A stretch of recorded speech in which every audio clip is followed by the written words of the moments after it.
सत्ता में अब खबरों के स्टीयरिंग को एक ऐसे एक्सप्रेसवे की ओर घुमाते हैं जहां कई झटके लग सकते हैं, किसी की जान भी जा सकती है क्योंकि इस सड़क पर गड्ढे हैं। वैसे सड़क पर गड्ढों से जुड़ी आज एक नई बल्कि दो बड़ी खबरें हैं और दोनों पर बड़े सवाल भी हैं। पहली खबर दिल्ली देहरादून एक्सप्रेसवे से आई है, जहां उद्घाटन के 2 महीने के बाद ही 2 बड़े गड्ढे होने का दावा है। तो दूसरी खबर मुंबई से है, जहां बारिश के बीच एक बार फिर खुले हुए मेन होल मौत का मेन होल बन रहे हैं। पहले दिल्ली देहरादून एक्सप्रेसवे पर चलिए, जिसका वीडियो तेजी से अब वायरल हो रहा है। इस वीडियो में दावा यह किया जा रहा है कि शामली के पास दिल्ली देहरादून एक्सप्रेसवे पर बारिश के बाद 2 बड़े गड्ढे बन गए हैं। वीडियो बनाने वाले शख्स के अनुसार इन गड्ढों की वजह से कुछ गाड़ियों को नुकसान भी हुआ है। वैसे अपडेट ये भी है कि अब इन गड्ढों को भर दिया गया है और पैचवर्क का काम पूरा हो गया है। लेकिन सिर्फ 2 महीने के अंदर एक्सप्रेसवे की ऐसी हालत, निर्माण में लापरवाही के गड्ढों वाले ऐसे सवाल विमर्श से सियासत तक अब ट्रेंड कर रहे हैं। लोग ये पूछ रहे हैं कि जिस एक्सप्रेसवे का उद्घाटन 14 अप्रैल को हुआ, सिर्फ 78 दिन बाद उस पर गड्ढों का दाग कैसे लग गया। 12,000 करोड़ की लागत से बने एक्सप्रेसवे को 2 महीने में ही गड्ढों वाली बदनामी क्यों झेलनी पड़ी। वीडियो के अनुसार ये गड्ढे एक्सप्रेसवे के बीचों बीच बने, इसलिए इसमें हादसे होने का रिस्क भी था।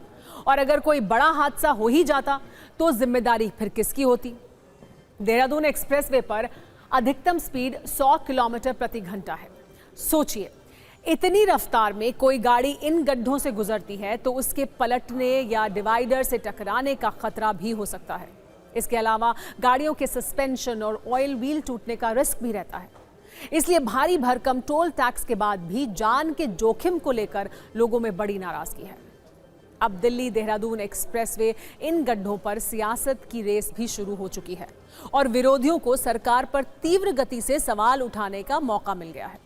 कांग्रेस ने कटाक्ष किया, यह दिखाता है कि इस एक्सप्रेसवे को बनाने में जमकर भ्रष्टाचार और पैसों की बंदरमाट की गई है। पुल हो या सड़क, हाईवे या पानी की टंकी, रेलवे स्टेशन या एयरपोर्ट की छत, हर ओर इंफ्रास्ट्रक्चर ढह रहा है। कांग्रेस ने लिखा है, मोदी सरकार देश और जनता के लिए घातक है। कांग्रेस की तरह आम आदमी पार्टी ने भी दिल्ली देहरादून एक्सप्रेसवे के जरिए मोदी सरकार के विकास वाले दावे पर हमला बोला। तो एक्सप्रेसवे वाले इस कलेश में अखिलेश यादव की भी एंट्री हो गई और उन्होंने कहा, बीजेपी सरकार क्वालिटी से समझौता करती है। ये जो 2 प्रदेशों को और महत्वपूर्ण एक्सप्रेसवे जो बना है दिल्ली से देहरादून, उसमें दिखने को आया कई गड्ढे हो गए, सुरक्षित नहीं है एक्सप्रेसवे। तो कहीं ना कहीं बीजेपी के लोग क्वालिटी से कंप्रोमाइज करते हैं। इनके हर पॉलिसी, हर कार्यक्रम भ्रष्टाचार और जेब भरने के लिए होता है। वैसे अब इस पूरे मामले को लेकर NHAI यानी national highways authority of India का पक्ष भी सामने आ गया है। NHAI के अनुसार 1 जुलाई यानी बुधवार को दिल्ली देहरादून एक्सप्रेसवे पर सड़क का एक हिस्सा धंस गया था। ऐसा भारी बारिश के कारण एक जगह पानी जमा होने और ड्रेनेज का पक्का सिस्टम पूरी तरह चालू न होने की वजह से हुआ। 1 जुलाई की सुबह जब प्रोजेक्ट टीम हमेशा की तरह सड़क की पेट्रोलिंग कर रही थी, तब उन्हें इस खराब हिस्से का पता चला। टीम ने तुरंत इसे ठीक करने का काम शुरू कर दिया। खराब हुए हिस्से को प्राथमिकता के आधार पर तुरंत ठीक कर दिया गया ताकि गाड़ियां बिना किसी रुकावट के सुरक्षित यहां से आ जा सकें। वैसे आपको भारत में सड़कों के खराब निर्माण को लेकर कुछ आंकड़े भी आइए बता देते हैं। असल में भारत में सड़क निर्माण में भ्रष्टाचार एक बहुत ही आम बात है।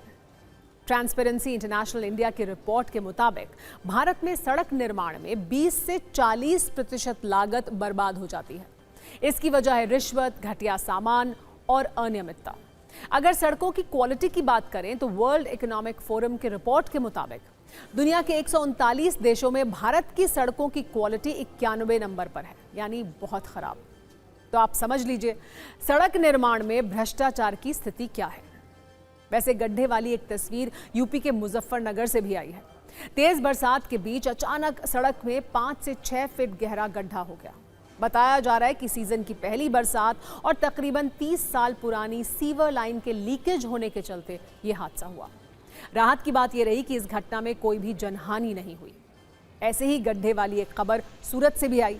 यहां सूरत में डिंडोली गांव की ओर जाने वाली सड़क पर एक बहुत बड़ा गड्ढा हो गया, जिसमें एक ट्रक धंस गया। कांग्रेस ने इस पर सोशल मीडिया पर लिखा कि गुजरात मॉडल धंस रहा है।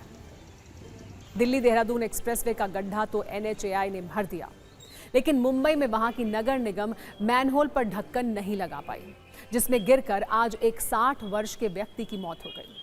मुंबई में मॉनसून की एंट्री के बाद से लगातार बारिश हो रही है, जिसके कारण जगह जगह पर पानी भर रहा है। मुंबई के साकीनाका में भी सड़क पर पानी भर गया। वहां पर एक मेन होल था जिसमें पानी भर गया। तभी 60 वर्ष के असलम शेख वहां से गुजर रहे थे। वो मेन होल में गिर गए, जिससे उनकी मृत्यु हो गई। अब इस पर राजनीतिक हमले शुरू हो गए हैं। BMC में बीजेपी की मेयर हैं ऋतु तावड़े। विपक्ष उन पर राजनीतिक हमले कर रहा है। महाराष्ट्र विधानसभा में भी ये मुद्दा उठाया गया है। विधानसभा अध्यक्ष ने सरकार से इस पर रिपोर्ट मांग ली है। इस बीच एक सहायक आयुक्त समेत 4 अधिकारी निलंबित कर दिए गए हैं और उच्च स्तरीय जांच समिति गठित कर दी गई है। इधर परिवार परेशान है। परिवार का कहना है कि वो कमाने वाले अकेले आदमी थे, इसलिए सरकार उन्हें मुआवजा दे।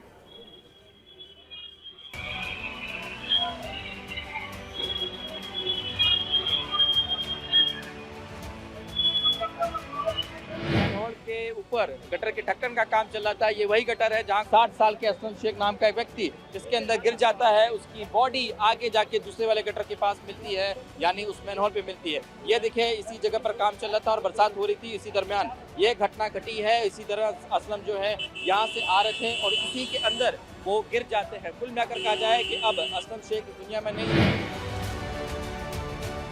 के लिए पूरी तरह से प्रशासन जिम्मेदार है। मुंबई महानगर पालिका के आयुक्त जिम्मेदार है, जिनको मैंने 6 दिन पहले खुद मैंने लेटर दिया था कि मुंबई शहर में जो मैन होल्स है उसकी आप जांच कीजिए। ये बताने के बाद महानगर पालिका के आयुक्त ने इसके ऊपर कुछ नहीं किया और इसका नतीजा आज हमें यहाँ पे भुगतना पड़ा। एक इंसान की जान इसमें गई।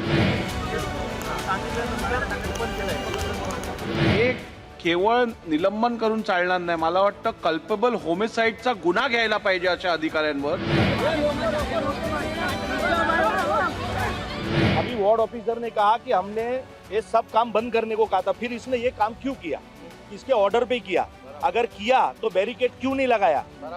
अगर बैरिकेड नहीं लगा, इसके वजह से आदमी गया ना, बैरिकेड लगा के काम करते, इमरजेंसी होता तो समझ में आता। नगर सेवक को मालूम नहीं है कि ये किसने खोला है, तो किया किसने? अब वो आदमी तो मर गया। उनका एक बेटा है, बेटी है, बीवी है, कमाने वाला वो एक अकेला इंसान था। उसके लिए मुआवजा चाहिए, प्लस दोबारा ऐसा कुछ ना हो। मुंबई में खुले मैनहोल का खतरा नया नहीं है। वर्ष 2017 में प्रसिद्ध डॉक्टर दीपक अमरापुरकर की खुले मैनहोल में गिरने से मौत हो गई थी। वर्ष 2024 और 2026 में भी इसी तरह की घटनाएं घटी थी। मुंबई के मैनहोल में लगातार ऐसी घटनाओं पर बॉम्बे हाई कोर्ट नाराजगी जता चुका है। कोर्ट ने खुले मैनहोल को डेथ ट्रैप यानी मौत का जाल बताया था और BMC को सभी मैनहोल पर सुरक्षा ग्रिल लगाने का आदेश दिया था। सवाल यह है कि जब हाई कोर्ट खुले मैनहोल को मौत का जाल बता चुका है और हर मॉनसून में इसकी वजह से किसी न किसी की मौत होती है, तो सरकार की नींद खुलती क्यों नहीं है? वो हर वर्ष मौत का तमाशा क्यों देखती है?